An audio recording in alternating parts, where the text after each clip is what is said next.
राधे राधे। श्रीमद् भागवत पुराण सर्ग 1 रचना अध्याय 9। भगवान श्री कृष्ण की उपस्थिति में भीष्मदेव का निधन। सूत गोस्वामी ने कहा, कुरुक्षेत्र के युद्ध क्षेत्र में इतनी सारी प्रजा को मारने से भयभीत होकर महाराज युधिष्ठिर नरसंहार स्थल पर गए। वहां भीष्मदेव बाणों की शैया पर लेटे हुए थे और मरने ही वाले थे। उस समय उनके सभी भाई सोने के आभूषणों से सुसज्जित प्रथम श्रेणी के घोड़ों द्वारा खींचे जाने वाले सुंदर रथों पर उनके पीछे चल रहे थे। उनके साथ व्यास और धौम्य, पांडवों के विद्वान पुजारी जैसे ऋषि और अन्य लोग थे। हे ब्राह्मणों के बीच ऋषि, भगवान श्री कृष्ण भगवान के व्यक्तित्व भी अर्जुन के साथ रथ पर बैठे हुए थे। इस प्रकार राजा युधिष्ठिर अत्यंत कुलीन प्रतीत होते थे, जैसे कुबेर अपने साथियों से घिरे हुए थे। उन्होंने भीष्म को आकाश से गिरे हुए देवता की भांति जमीन पर पड़ा देखा। पांडव राजा युधिष्ठिर अपने छोटे भाइयों और भगवान श्री कृष्ण के साथ उनके सामने झुक गए। राजा भरत के वंशजों में से प्रमुख को देखने के लिए ब्रह्मांड के सभी महान आत्माएं अर्थात देवताओं, ब्राह्मणों और राजाओं में से ऋषि सभी सत्व गुण में स्थित थे, वहां इकट्ठे हुए थे। पर्वत मुनि नारद, धौम्य, भगवान के अवतार व्यास, ब्रह्मदक्ष, भारद्वाज और परशुराम जैसे सभी ऋषि और शिष्य विशिष्ट, इंद्रप्रम्द, त्रित, गृत्समत, अतित, असित, कक्षिवान, गौतम, अति, कौशिक और सुदर्शन उपस्थित थे और कई अन्य लोग जैसे सुखदेव गोस्वामी और अन्य शुद्ध आत्माएं, कश्यप और अंगिरस और अन्य सभी अपने अपने शिष्यों के साथ वहां पहुंचे। भीष्मदेव जो 8 वस्तुओं में सर्वश्रेष्ठ थे, ने वहां इकट्ठे हुए सभी महान और शक्तिशाली ऋषियों का स्वागत किया और उनका स्वागत किया क्योंकि वह समय और स्थान के अनुसार सभी धार्मिक सिद्धांतों को पूरी तरह से जानते थे। भगवान श्री कृष्ण हर किसी के हृदय में स्थित हैं, फिर भी वह अपनी आंतरिक शक्ति से अपने दिव्य रूप को प्रकट करते हैं। यही भगवान भीष्मदेव के सामने बैठे थे और चूंकि भीष्मदेव को उनकी महिमा का पता था, इसलिए उन्होंने विधि विधान उनकी पूजा की। महाराज पांडु के पुत्र अपने मरणासन दादा के प्रति स्नेह से अभिभूत होकर पास ही चुपचाप बैठे थे। यह देखकर भीष्मदेव ने भावपूर्ण होकर उनका अभिनंदन किया। उनकी आंखों में आनंद के आंसू थे क्योंकि वह प्रेम और स्नेह से अभिभूत था। भीष्मदेव ने कहा, ओ धर्म के पुत्र होने के कारण आप अच्छी आत्माओं को कितने भयानक कष्ट और कितने भयानक अन्याय सहने पड़ते हैं। आप उन कष्टों को के तहत जीवित रहने के लायक नहीं थे, फिर भी आप ब्राह्मणों, भगवान और धर्म द्वारा संरक्षित थे। जहाँ तक मेरी पुत्र वधू कुंती का सवाल है, महान ने सेनापति पांडु के मृत्यु के बाद वह कई बच्चों के साथ विधवा हो गई और इसलिए उसे बहुत कष्ट सहना पड़ा, और जब तुम बड़े हुए तो तुम्हारे कृत्यों के कारण उसे भी बहुत कष्ट सहना पड़ा। मेरी राय में यह सब अपरिहार्य समय के कारण है, जिसके नियंत्रण में हर ग्रह पर हर कोई है, जैसे बादलों को हवा द्वारा नियंत्रित किया जाता है। ओह, अपरिहार्य समय का प्रभाव कितना अद्भुत है। यह अपरिवर्तनीय है। अन्यथा धर्म को नियंत्रित करने वाले देवता के पुत्र राजा युधिष्ठिर की उपस्थिति में उलटफेर कैसे हो सकता है? भीम महान गदाधारी योद्धा, महान धनुर्धर अर्जुन अपने शक्तिशाली हथियार गांडीव के साथ और सबसे बढ़कर भगवान पांडवों के प्रत्यक्ष शुभचिंतक। हे राजन, भगवान श्री कृष्ण की योजना को कोई नहीं जान सकता। यद्यपि बड़े बड़े दार्शनिक विस्तृत पूछताछ करते हैं, फिर भी वे हतप्रभ रह जाते हैं। हे भरत के वंशजों में श्रेष्ठ युधिष्ठिर, इसलिए मैं यह मानता हूँ कि यह सब भगवान की योजना के अंतर्गत है। प्रभु की अचिंत्य योजना को स्वीकार कर तुम्हें उनका पालन करना चाहिए। अब आप नियुक्त प्रशासनिक प्रमुख हैं और हे प्रभु, अब आपको उन विषयों की देखभाल करनी चाहिए जो अब सहाय हो गए हैं। यह श्री कृष्ण कोई और नहीं बल्कि अकल्पनीय मूल व्यक्तित्व भगवान है। वह प्रथम नारायण परम भोक्ता है, लेकिन वह हमें से एक की तरह राजा विष्णु के वंशजों के बीच घूम रहे हैं और वह अपनी स्वनिर्मित ऊर्जा से हमें भ्रमित कर रहे हैं। हे राजन, भगवान शिव, देवताओं में ऋषि नारद और भगवान के अवतार कपिल सभी सीधे संपर्क के माध्यम से उनकी महिमा के बारे में बहुत गोपनीय रूप से जानते हैं। हे राजन, जिस व्यक्तित्व को आपने अज्ञानतावश अपना चचेरा भाई, अपना परम प्रिय मित्र, शुभचिंतक, परामर्शदाता, दूत, परोपकारी आदि समझा, वही भगवान श्री कृष्ण है। भगवान का पूर्ण व्यक्तित्व होने के नाते वह हर किसी के दिल में मौजूद हैं। वह सभी के प्रति समान रूप से दयालु हैं और वह भेदभाव के झूठे अहंकार से मुक्त हैं। इसलिए वह जो कुछ भी करता है वह भौतिक आलस्य से मुक्त होता है। वह संतुलित है। फिर भी सबके प्रति समान रूप से दयालु होने के बावजूद जब मैं अपना जीवन समाप्त कर रहा था तो यह कृपापूर्वक मेरे सामने आए, क्योंकि मैं उनका अटल सेवक हूँ। भगवान का व्यक्तित्व जो ध्यानपूर्वक भक्ति और ध्यान और पवित्र नाम के जप से भक्त के मन में प्रकट होता है, भौतिक शरीर को छोड़ने के समय भक्त को सकाम गतिविधियों के बंधन से मुक्त कर देता है। मेरे भगवान, जो 4 हाथों वाले हैं और जिनका सुंदर रूप से सजा हुआ कमल चेहरा है, जिनकी आंखें उगले सूरज की तरह लाल है, मुस्कुरा रहे हैं, कृपया उस क्षण मेरी प्रतीक्षा करें जब मैं इस भौतिक शरीर को छोड़ दूं। सूत गोस्वामी ने कहा, महाराज, युधिष्ठिर ने भीष्मदेव को उस आकर्षक स्वर में बोलते हुए सुनने के बाद सभी महान ऋषियों की उपस्थिति में उनसे विभिन्न धार्मिक कर्तव्यों के आवश्यक सिद्धांतों के बारे में पूछा। महाराज युधिष्ठिर के पूछने पर भीष्मदेव ने सबसे पहले व्यक्ति की योग्यता के आधार पर जातियों और जीवन के सभी वर्गों को परिभाषित किया। फिर उन्होंने व्यवस्थित रूप से 2 भागों में वैभाग्य द्वारा प्रतिकार और आसक्ति द्वारा अंतःक्रिया का वर्णन किया। फिर उन्होंने विभाजनोद्दान की कार्य, एक राजा की व्यावहारिक गतिविधियों और मोक्ष के लिए गतिविधियों की व्याख्या की।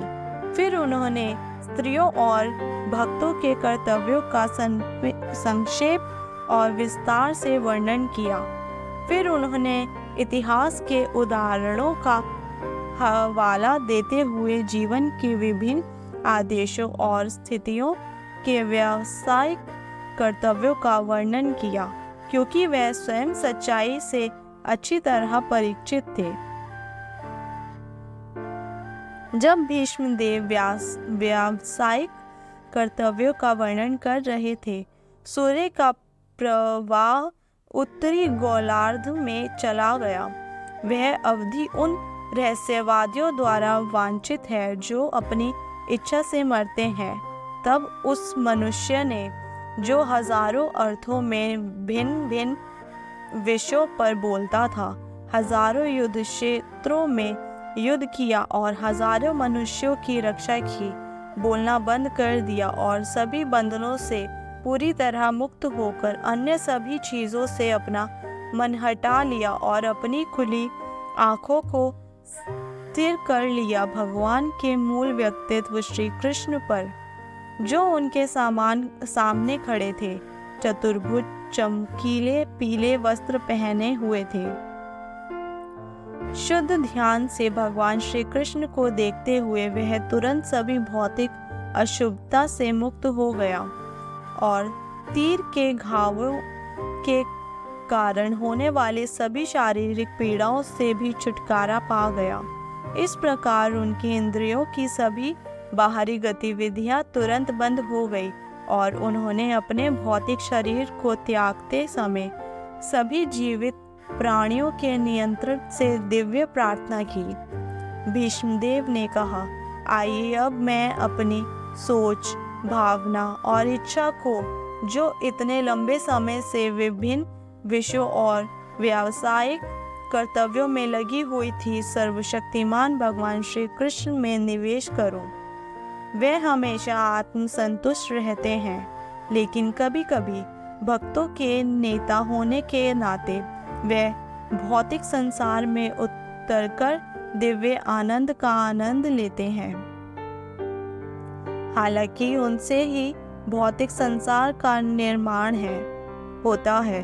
श्री कृष्ण अर्जुन के घनिष्ठ मित्र हैं। वह इस धरती पर अपने दिव्य शरीर में प्रकट हुए हैं, जो तमाल वृक्ष के नीले रंग जैसा दिखता है। उनका शरीर तीनों ग्रह मंडलों, ऊपरी, मध्य और निचले, में सभी को आकर्षित करता है।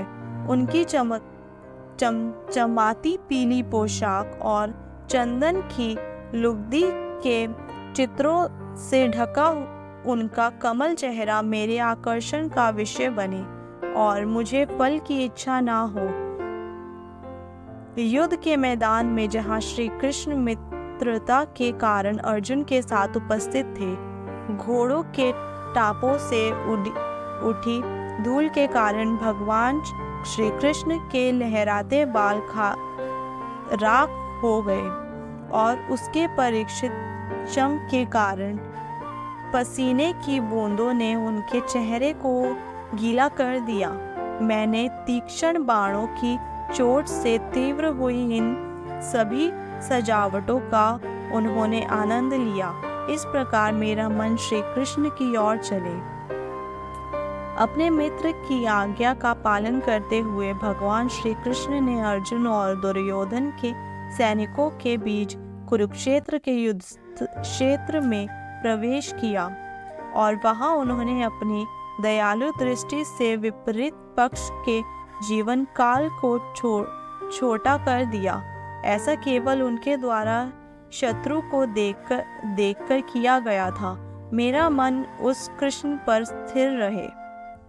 जब युद्ध के मैदान में अपने समान सैनिकों और कमांडरों को देखकर अर्जुन अज्ञानता से प्रदूषित हो गया, तो भगवान ने दिव्य ज्ञान देकर उसकी अज्ञानता को दूर कर दिया। उनके चरण कमल सदैव मेरे आकर्षण का विषय बने रहे। मेरी प्रतिज्ञा पूरी करते हुए और अपने वचन का त्याग करते हुए वह रथ से उतरा, उसका पहिया उठाया और मेरी ओर तेजी से दौड़े, जैसे कोई शेर हाथी को मारने के लिए दौड़ता है। रास्ते में उन्होंने अपना बाहरी वस्त्र भी गिरा दिया। वह भगवान श्री कृष्ण, भगवान के व्यक्तित्व जो मोक्ष प्रदान करते हैं, मेरा अंतिम गंतव्य बने। युद्ध के मैदान में उसने मुझ पर आक्रमण किया। मानो मेरे तीरों बाणों से युक्त घावों के कारण क्रोधित हो। उसकी ढाल बिखर गई थी और उसका शरीर घावों के कारण खून से लथपथ हो गया था। मृत्यु के क्षण में मेरा अंतिम आकर्षण भगवान श्री कृष्ण के प्रति होना चाहिए। मैं अपना ध्यान अर्जुन के रथ चालक पर केंद्रित करता हूँ, जो अपने दाहिने हाथ में चाबुक और बाएं हाथ में लगाम की रस्सी लेकर खड़ा था, जो हर तरह से अर्जुन के साथ रथ को सुरक्षा देने के लिए बहुत सावधान था। जिन लोगों ने उन्हें कुरुक्षेत्र के युद्ध में मैदान में देखा, वे मृत्यु के बाद अपने मूल स्वरूप को प्राप्त कर गए। मेरा मन भगवान श्री कृष्ण पर केंद्रित रहे, जिनकी गति और प्रेम भरी मुस्कान ने ब्रजधाम गोपियों की युवतियों को आकर्षित किया। युवतियों ने भगवान की विशिष्ट गतिविधियों का अनुकरण किया।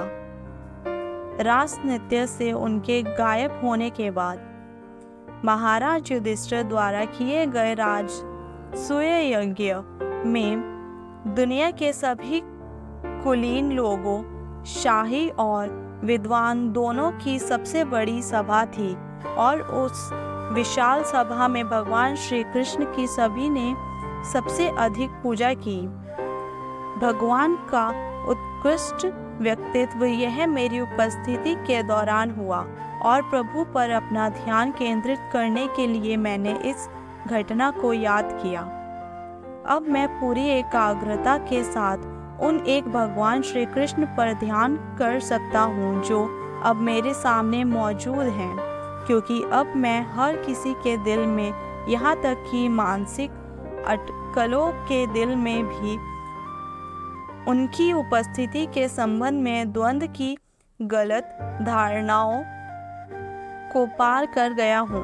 वह हर किसी के दिल में है। सूर्य को अलग अलग तरह से देखा जा सकता है, लेकिन सूर्य एक ही है। सूत गोस्वामी ने कहा, इस प्रकार भीष्मदेव ने अपने मन, वाणी, दृष्टि और कार्यों के साथ खुद को परमात्मा भगवान श्री कृष्ण भगवान में विलीन कर लिया, और इस तरह वह चुप हो गए और उनकी सांसें रुक गई। यह जानकर भी भीष्मदेव परम निरपेक्ष की असीमित अनंत में विलीन हो गए। वह उपस्थित सभी लोग दिन के अंत में पक्षियों की तरह चुप हो गए।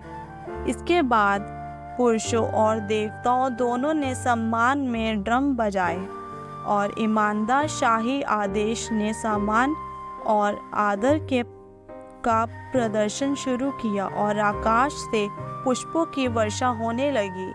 हे भृगु, शौनक के वंशज, भीष्मदेव के मृत शरीर का अंतिम संस्कार करने के बाद महाराज युधिष्ठिर क्षण भर के लिए शोक में डूब गए। तभी सभी महान ऋषियों ने गोपनीय वैदिक मंत्रों द्वारा वहां उपस्थित भगवान श्री कृष्ण की स्तुति की। फिर वह सभी भगवान कृष्ण को सदैव अपने हृदय में धारण करते हुए अपने अपने आश्रमों को लौट गए। इसके बाद महाराज युधिष्ठिर तुरंत भगवान श्री कृष्ण के साथ अपनी राजधानी हस्तिनापुर गए, और वहां उन्होंने अपने चाचा और चाची गांधारी, जो एक तपस्वी थे, को सांत्वना दी। इसके बाद महान धार्मिक राजा महाराज युधिष्ठिर ने अपने चाचा द्वारा अनुमोदित और भगवान श्री कृष्ण द्वारा पुष्टित